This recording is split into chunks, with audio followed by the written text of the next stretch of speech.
Prokuroria e posaçme kundër korrupsionit dhe krimit organizuar ka përfunduar hetimet për një skem korrupsioni, mashtrimi dhe pastrimi parash me tenderat publik. Në krye të kësaj skeme qëndronte ish-kreu i Autoriteti Drogor Shqiptar Evis Berberi. Ai akuzohet nga SPAK për 3 vepra penale, nga shkelja e barazisë së pjesëmarrësve në tendra apo ankande publike, korrupsion pasiv i personave që ushtrojnë funksione publike e deri tek pastrimi i produkteve të veprës penale. Bashkë me Berberin, do të gjykohen edhe 21 persona të tjerë, kryesisht për shkelje të barazisë në tendera.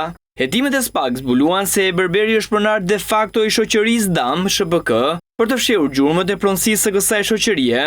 Në vitin 2019 e ka kaluar fiktivisht pronësinë tek të pandehurit Brunilda Buli, Valter Begaj dhe Ervis Lami. Sipas SPAK, Berberi ka favorizuar dhe krijuar privilegje për shoqërinë pjesëmarrëse dhe fituese në këto procedura prokurimi, shoqërinë Net Group SHBK. I pandehuri Evis Berberi ka kërkuar dhe marrë nga të pandehurit Valter Begaj, Ervis Lami dhe Brunilda Buli përfitimin e parregullt në vlerën e 77 milion lekëve.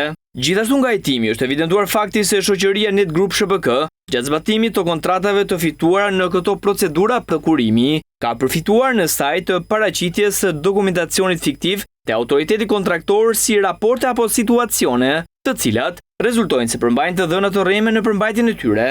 SPAK vendosi nën sekuestro kuotat e shoqërisë DAM, 4 pasuri të paluajtshme të llojit A, 1 pasuri e paluajtshme tjetër dhe 6 automjete.